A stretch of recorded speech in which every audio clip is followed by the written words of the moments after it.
KTO Radio. C'est l'heure des vacances, au Vatican aussi, et le pape Léon XIV fait partie des juilletistes. Le premier séjour du nouveau pape à Castel Gandolfo depuis dimanche dernier durera 2 semaines, avant un retour plus bref en août pour le week-end de l'Assomption.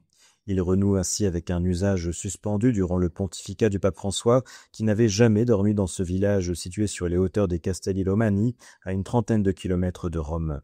Le rétablissement de cette tradition papale, établie depuis 4 siècles, a été reçu très positivement par les Romains.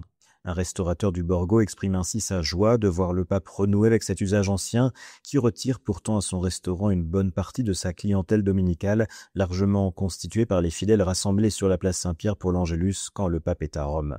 La transformation du palais apostolique de Castel Gandolfo en musée aurait pu laisser penser que ces séjours estivaux des papes relevaient désormais de l'histoire, mais la venue de Léon XIV, hébergé dans un bâtiment annexe, le palais Barberini, a donné aux habitants du village la sensation de revenir au centre de l'actualité avec un sentiment de profonde sécurité. Ces vacances sont toutes relatives puisque certaines audiences se poursuivent. La visite du président ukrainien Volodymyr Zelensky ce mercredi a ainsi permis au village de renouer avec l'ambiance particulière ressentie lors de la venue de nombreuses personnalités internationales sous le pontificat de Jean-Paul II, de George Bush, l'empereur du Japon, Akihito, en passant par le leader palestinien Yasser Arafat.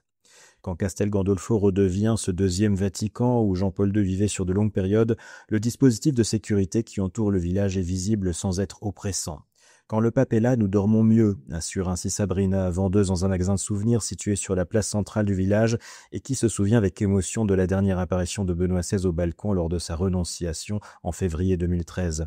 En hommage au pape allemand, une autre vendeuse, Patricia, a appelé sa fille Benedetta, un signe que pour les habitants de Castel Gandolfo, le lien avec les papes n'est pas lié à une préoccupation économique, mais constitue d'abord un lien filial et familial. Vous écoutez KTO Radio.